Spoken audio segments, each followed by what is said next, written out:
పగిలే రాళ్ళని పునాది చేసి ఎదగాలని, తరిమే వాళ్ళని హితులుగా తలచి ముందుకెళ్ళాలని,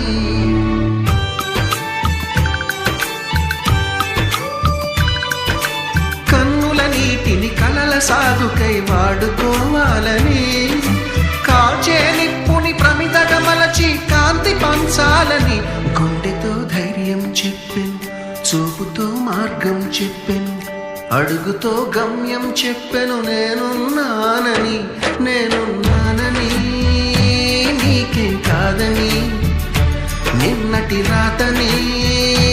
మార్చేస్తానని.